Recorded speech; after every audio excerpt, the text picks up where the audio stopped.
David Granger remains the choice of Guyana's ruling coalition to lead it into possible early elections. Our top story in Caribbean Newsline for Tuesday, January 22nd. From the CMC News Center in Bridgetown, I'm Dawn Paris. Good evening.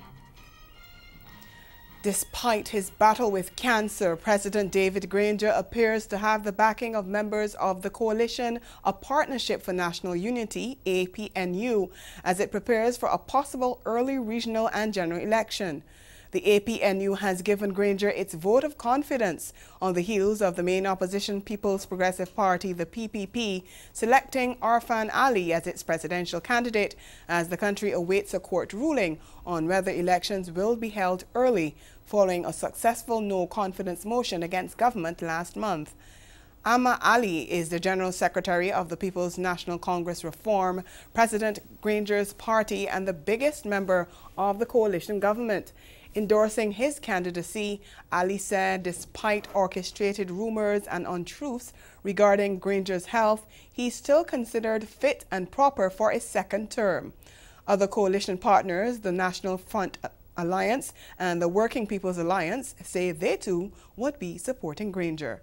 The president is in Cuba undergoing another round of treatment for cancer. His doctors say he continues to respond well to the treatment and should make a full recovery. The coalition government collapsed on December 21, 2018, after then-government backbencher Charandas Prasad supported the no-confidence motion filed by opposition leader Bharat Jagdeo, giving the opposition the majority 33 votes needed for it to pass in the 65-seat National Assembly. The High Court is expected to rule at the end of the month as government seeks to challenge the validity of the vote. In Trinidad and Tobago, a special team set up by the Ministry of National Security has been investigating the detention of 2 Trinidadian minors at a refugee camp in Syria. The news followed international media reports that rock musician Roger Walters had helped secure the release of the 2 boys. More in this CNC3 news report. According to a release issued by the Ministry of National Security, the unit dubbed the Nightingale Team established contact with the children's mother. The release adds that the mother did not go on record reporting that the children had been abducted by their ISIS fighter father and taken to Syria. Recent reports in the international media suggest that the children were picked up by Syrian Democratic Forces, a group which has been battling ISIS alongside the U.S.-led coalition. Clive Stafford Smith, legal director of Reprieve Charity, is said to have played a role in reuniting the mother with her 2 sons. The release adds that Team Nightingale will do its part to monitor and assess the return of adults and minors from ISIS battle. A study has found that while the Caribbean has made progress in responding to the HIV epidemic, the impact of the prevention response has been inadequate. Of particular concern is that the annual number of new HIV infections among adults declined by only 18% from 19,000 in 2010 to 15,000 in 2017. The study, commissioned by the Pan-Caribbean Partnership Against HIV/AIDS Priority Areas Coordinating Committee, found that while significant progress has been made in eliminating mother-to-child transmission, available data showed there was a reduction in the number of HIV-infected pregnant women receiving antiretroviral therapy, from 92% in 2014 to 75% in 2017, and it says that significant decrease requires investigation. The study also found that there has been progress in putting more HIV-positive people on treatment, but that much more needs to be done to increase the numbers and keep those people on treatment. Antigua and Barbuda has launched a sexual offences model court aimed at providing timely, gender-sensitive response to complaints and witness protection in sexual offences cases. The court is an initiative of the Caribbean Court of Justice Judicial Reform and Institutional Strengthening Project. More in this report from ABS News. The days when the wheels of justice turn for years before sexual offences cases are completed in the courts will be no more. This declaration comes from the High Court Judge of the Eastern Caribbean Supreme Court, Justice Ian Morley. Cases will be finished ideally within 18 months of charging a defendant. Gone will be the days of cases often taking 4 years or more. The Sexual Offences Model Court is not only aimed at increasing efficiency, it's also intended to better handle the sensitive nature of sexual offences cases. Justice Morley added that there will be greater support for complainants, better communication with them, and more efficient processing of paperwork by the police.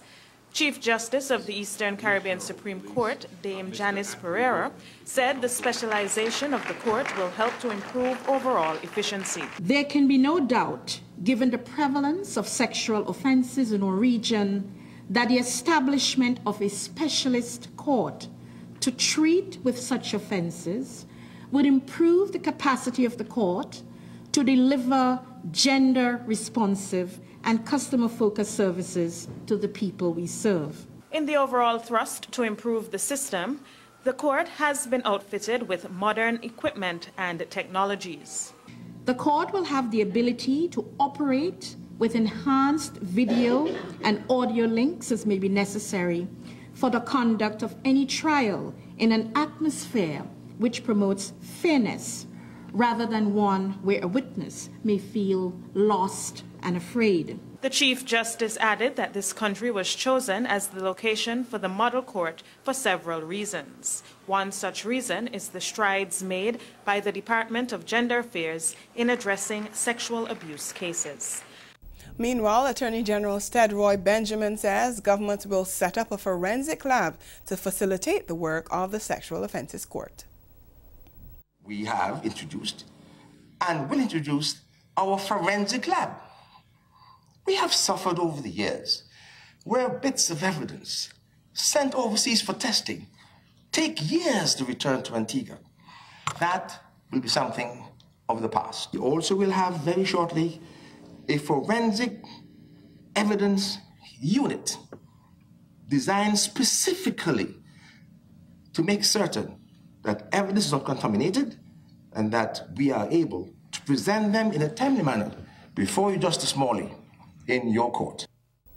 St. Lucia's National Security Minister Herman Guild Francis has hinted that a secondary school teacher could be charged in connection with investigations into a 16-year-old boy taking a firearm to school earlier this month. Media reports said the unidentified female teacher had returned the gun to the fifth form student after he'd reported that an item had gone missing from his bag. The boy took the gun and an unknown quantity of ammunition on the school compound on January 16th. And according to local media reports, another student took the gun from where it was hidden, and the school's principal alerted the teacher about the missing item. After investigating the matter, the teacher convinced the student to hand over the item, which the student placed in a sealed container which the educator kept, and she continued teaching. It was not until after the classes had ended that she realized the item was a gun. The student allegedly warned the teacher that someone could get killed if the firearm was not returned and that the owner of the gun was waiting nearby. The teacher therefore returned the gun to the student. Minister Francis says he's sure the police can hold whoever handled the weapon and returned it to the boy. Yeah, but if you don't cooperate with the police and you have all the information, then you could be an accessory before or after the fact. And if the evidence is there, I am sure that the police can hold whoever handled that gun and return the weapon to that boy. There are offenses in the criminal code that you can deal with. The gun has reportedly not been retrieved by law enforcement officials. Unemployment falls in the Bahamas, but the government says it's not enough. The details after the break.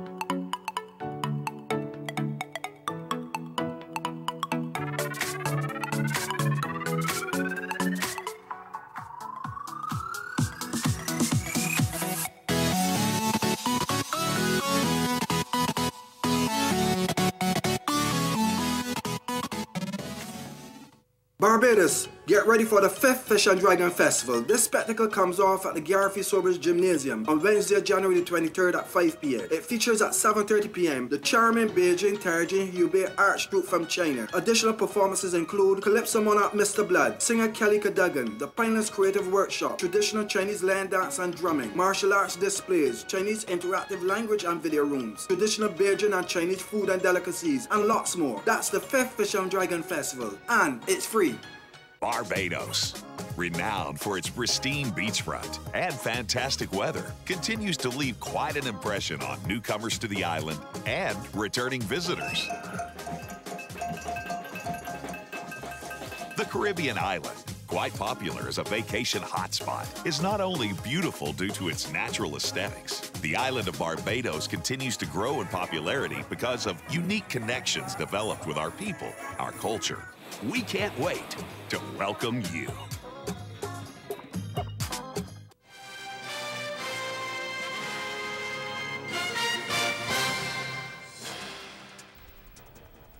Welcome back. The Bahamas Finance Minister Peter Turnquest wants to see a further decline in unemployment, even as the latest labor force survey shows that more than 2,000 jobs were created between May and November last year.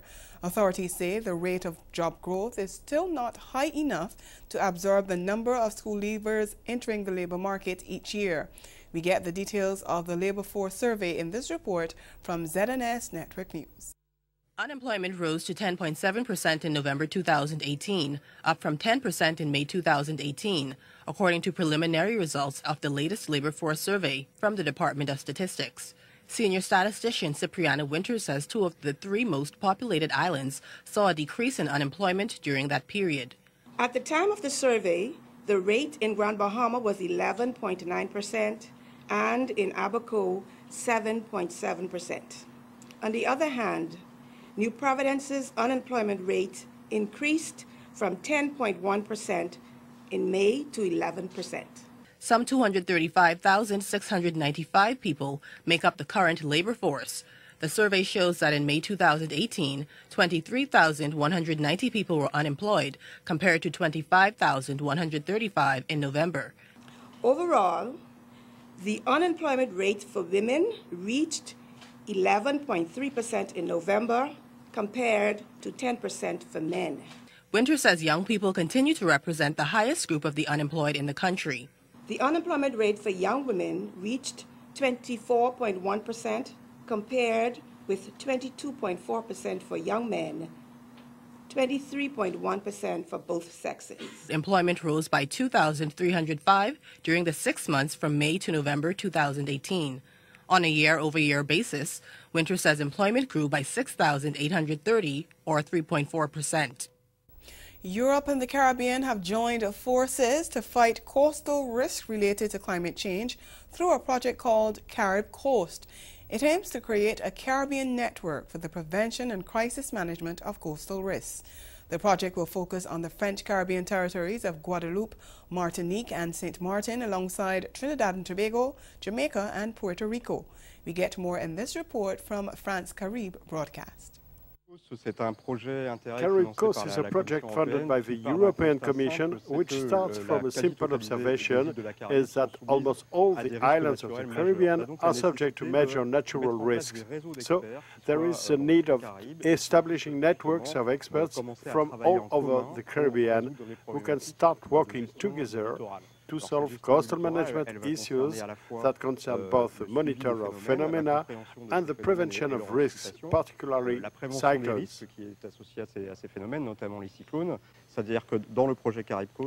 In the project Carib Coast, we will both network experts marine weather phenomena, but also experts in the mitigation of coastal erosion, including the use of natural ecosystems, using by example of ecosystems such as mangroves, reefs, or beach vegetation to mitigate erosion. The Carib Coast project is of vital importance to the islands of Trinidad and Tobago, just like many of the islands in the Caribbean, because we suffer from the same ailments as the other islands. Climate change issues, natural hazards, risks. So this project will be of benefit to our islands, and hopefully we can share that information through the University of the West Indies. What the Institute of Marine Affairs can bring to the Carib Coast project would be a history of research. We have been monitoring the coast for over 40 years, and we have a wealth of data. In terms of logistic support to the Carib Coast project, we can provide trade personnel, we have facilities, we have a fleet of vessels, and we have the will to try and improve the coast, not of Trinidad and Tobago, but also in a larger sense the Caribbean. Jamaica benefits from this initiative because for many years, a lot of our foreign revenue is generated through tourism. Tourism is such a significant part of our economy that anything at all that threatens tourism is going to threaten all of our lives. And this is not just for Jamaica, but for the Caribbean in general. And so being able to protect our coastal areas, being able to make sure that it's resilient, and that each of us takes a personal stake in ensuring that we're protecting our coastal resources. This is why this project is so important to us. So our collaboration with Interreg, that's with the French government and the European Union, is crucial at this time. Many times we think there's a language barrier that prevents us from collaborating and trying as much as possible to see where we can find a lot of our synergies. But this is a project that will overcome that. And so we're quite excited to be a part of this program. So the Monde Geoinformatics Institute in Jamaica has partnered with many international researchers to do coastal dynamic studies in Jamaica and around the Caribbean. We're also bringing to the table our fieldwork skills, so the implementation of video monitoring networks on the island, and for doing geotechnical surveys in the offshore area, and new studies on hydrodynamics using equipment such as ADCPs, ADVs. And I think the partnership with Carib Coast benefits us quite a lot in terms of the equipment that we have access to and the resources which are available for this project. So. These Caribbean partners are all experts in their fields on coastal risks and will be able to contribute to the networking of Caribbean experts to improve knowledge and then to ensure that the different islands of the Caribbean can to help and find solutions together to prevent coastal risks and the effects of climate change. Ahead in Newsline Sport, West Indies confident of victory over England in their 3-test series. We'll be right back.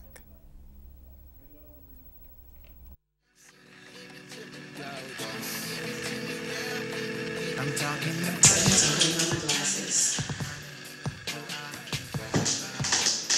So I'm grabbing my keys and I'm leaving. Okay, so ready to leave. What the hell? Dude, I've been here 45 minutes already. You know what I mean? You're just now coming in.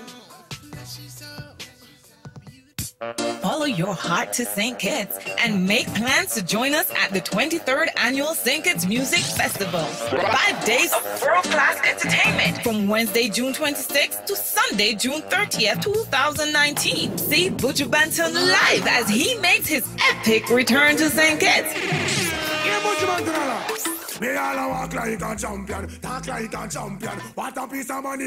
Also, French Montana and Davido. Popcorn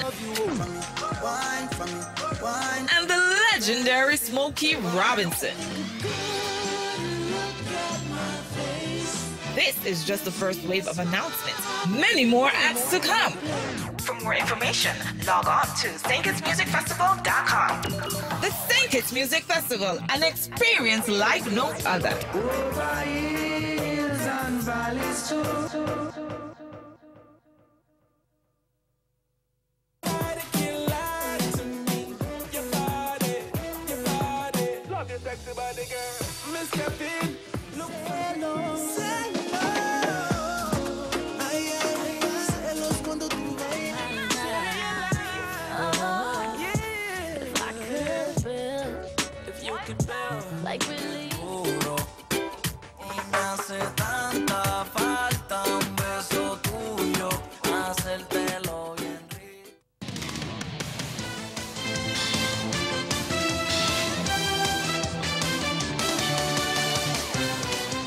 Continuing with sports now, West Indies are confident about beating England on home soil as the first match of their three-test series bowls off at what will be a packed Kensington Oval on Wednesday.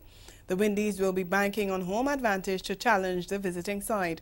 Although they are rated the underdogs in this series, there's much hype leading up to the first test after the Caribbean side's winning performance against the English squad at Headingley. All eyes will be on homeboy Shea Hope, who's been in sublime form in 2018 following his double century at Headingley. And with the return of Darren Bravo to the squad, it's expected to be quite a showdown at Kensington Oval. Meanwhile, England all-rounder Moeen Ali said his men will be looking to create an upset in Barbados, even though they're wary about the Windies lineup. From the guys and so yeah, I mean, that's going to be our biggest challenge, and hopefully we can put in the same performances we did in Sri Lanka, but we are very wary of West Indies, what they have. The first ball bowls off at 10 a.m. Eastern Caribbean time. That's 9 a.m. in Jamaica. Meanwhile, newly appointed interim West Indies head coach Richard Pybus has dismissed a furor over his appointment as Caribbean internal politics. And he says he's focused on ensuring the team is properly prepared for their tough assignment against England. The Englishman was controversially appointed to the role earlier this month, a move that reportedly sparked discontent among Cricket West Indies directors since he was not among candidates on the short list put forward by Director of Cricket Jimmy Adams and approved by the board. Pybus said on Sunday in his first public comments since his appointment, quote, "It's the Caribbean. You've got 16 countries. It's not like England, Australia or South Africa. With the internal politics, there's always discussion. Unless you've spent a considerable amount of time in the region, it's difficult to understand quite how challenging it is," end quote.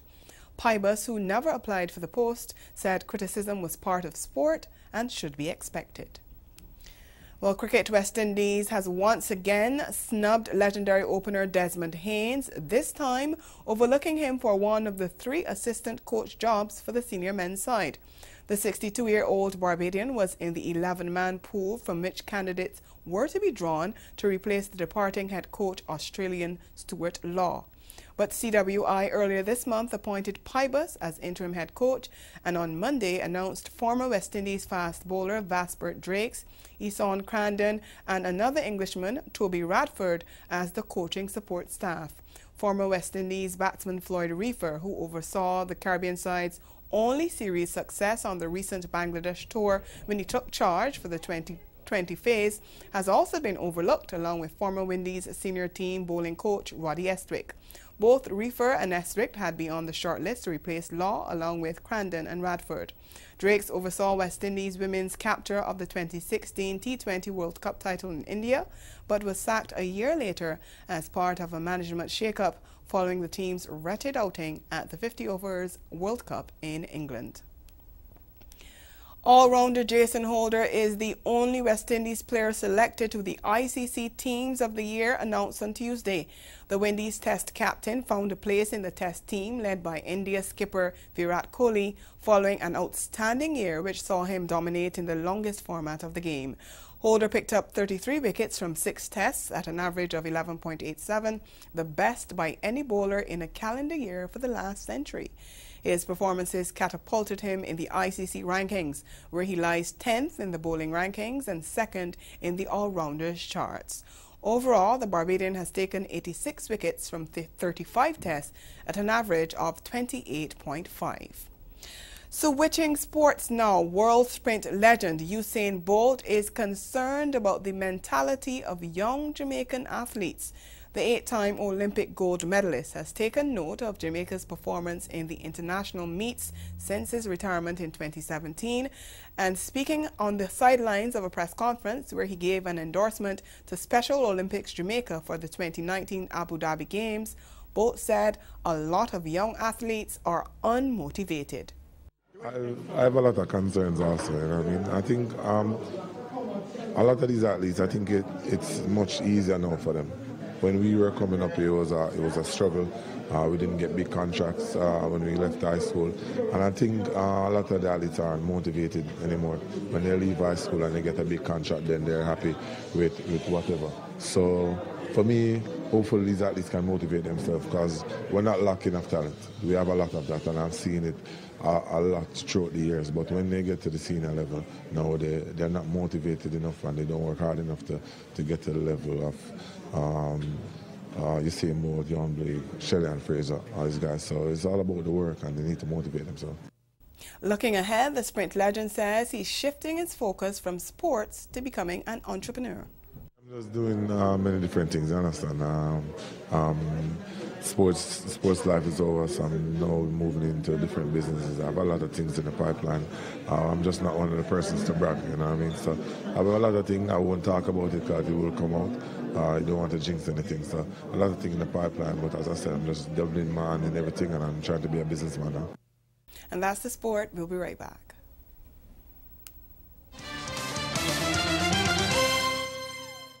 Barbados, renowned for its pristine beachfront and fantastic weather, continues to leave quite an impression on newcomers to the island and returning visitors. The Caribbean island, quite popular as a vacation hotspot, is not only beautiful due to its natural aesthetics. The island of Barbados continues to grow in popularity because of unique connections developed with our people, our culture. We can't wait to welcome you.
And the major developments of this day, President David Granger remains the choice of Guyana's ruling coalition to lead it into possible early elections.